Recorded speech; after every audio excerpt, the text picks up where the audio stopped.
First time that any of these teams are going through something like this. Both teams that kind of stumbled to the finish line. Yeah, not like a typical seventh game. They've had to deal with the key players, and it's been a challenging year. It's been a roller coaster ride, and in fairness, listen, most teams have dealt with that, but it doesn't make it any easier. Doug McDermott having the best season of his career. Of course, that prolific collegiate career at Creighton, such high expectations. Finally putting it all together as Miles Bridges misses underneath. Here's Dougie McBuckets, top of the circle. Makes it really hard for you to get matched up and provide help, and that was an example there on that triple. Here's Bridges, shot clock winding down, has to fire with about 5 on the timer.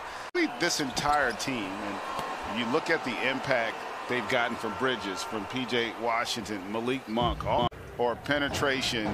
If you get the ball in the paint, it forces the defense into rotation, and if you space it well, you're going to have opportunities to shoot threes. LaMelo Ball has missed his first 2 shots. Here comes Sabonis. We know how well he can handle it. Underneath, a little bit of contact. Week and a half of the season, but they lost their last 5 games. Really stumbled to that finish line as McDermott knocks in another 3. How about this start by the Pacers? With 3 threes in that game just to get his confidence level up, and that GA seems to have carried over at least early in this game. Rozier off balance, patented little step back, and Sabonis clears. Has hit a couple early buckets in this game.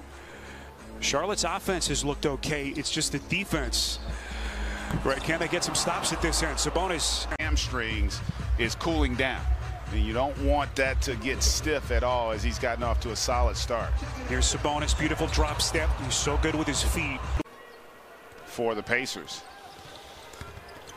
Here comes Sabonis, puts it on the deck, lays it up and gets a friendly little bounce. I have to think he's going to need some time to just get his chemistry back, his timing after all those games missed. Both these teams do a terrific job of just attacking the paint, putting you in rotation, and then making the right feed. And there's another example of it, though, but PJ unable to get the finish with that layup in transition. 2 seconds off the inbound. Sumner's shot puts it down.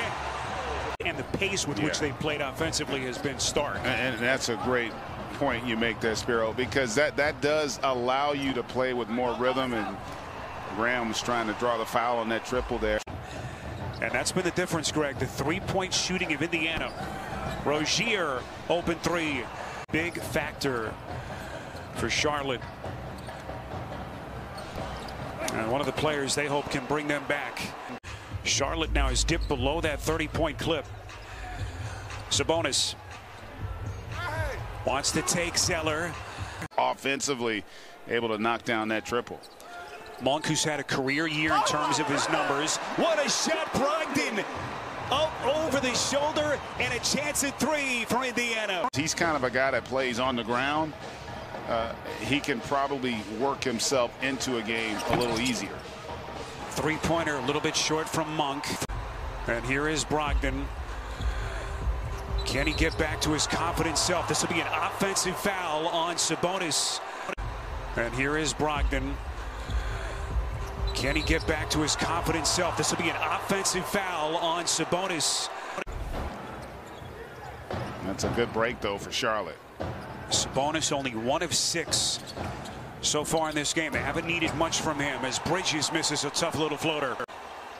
Here's Sabonis, 9 triple-doubles. Just such a unique skill set. Turn back. Look at Bridges inside for Charlotte. They've kept Charlotte out of transition. They forced him to have to play in the half court, and they have not been consistent offensively because of that. They've kept Charlotte out of transition. They forced him to have to play in the half court, and they have not been consistent offensively because of that. Just don't get the sense that the sense of urgency you expect to have in an elimination game has been on display here from Charlotte as they continue to get sliced up. Yeah, and I think just by virtue of how they play, though, I really do like philosophically who they are as a basketball team. Just by virtue of how they play, though, I really do like philosophically who they are as a basketball team. McDermott was wide open. Sabonis got a hand on it, comes up with the theft. Oh, this was not the close to the half that the Hornets were hoping for. To force the issue defensively, and then just complete breakdown defensively there to give up the layup.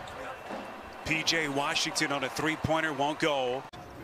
And you know what else is crazy about this is if you'd have told me coming in that Sabonis would be 1 of 8 from the at the start of the third quarter, there's no way I could believe that.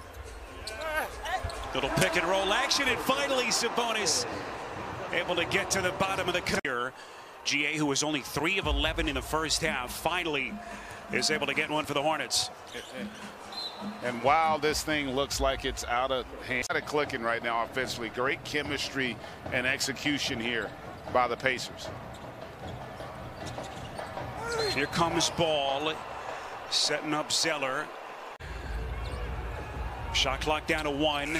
Justin Holiday turns, has to force. No offensive rebound, McDermott. And that's the kind of night it's been for the Hornets.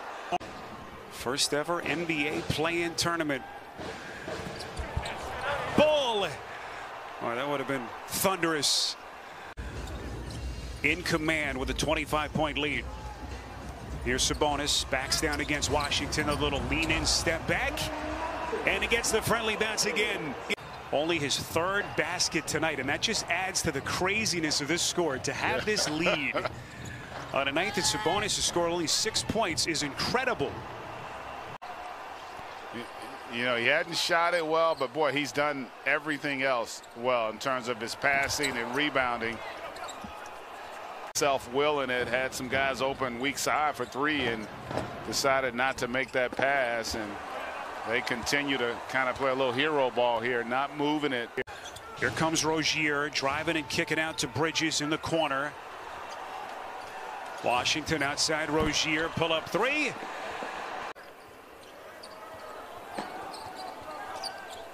Brogdon into the corner.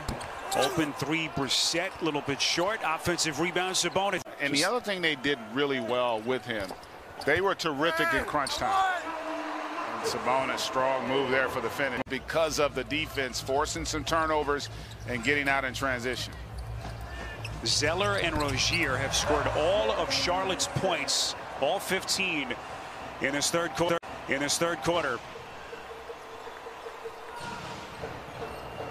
O'Shea Brissett putting himself together a nice little. All right, it seems like he can say that for just about everyone who's put the uniform on for Indiana. Here's Brissett again from deep. It's target practice. They have just dug themselves a hole from which I'm not sure you can recover. A team that overachieved for so much this season. Sabonis for that 8th and final spot over the final couple of weeks of the season, but they lost their last 5 games. We've seen stranger things happen, but they're going to have to string some stops together here this last 3 minutes. Sabonis starting to get comfortable. 13 of 27 from deep. It has been a shooting clinic. They've done a great job of making Charlotte pay for the mistakes, the breakdowns defensively. Holiday again.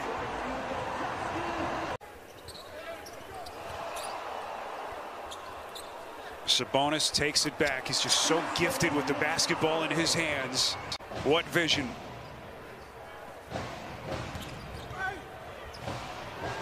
Speaking of court vision, Ball dropping it off for Washington, poked away.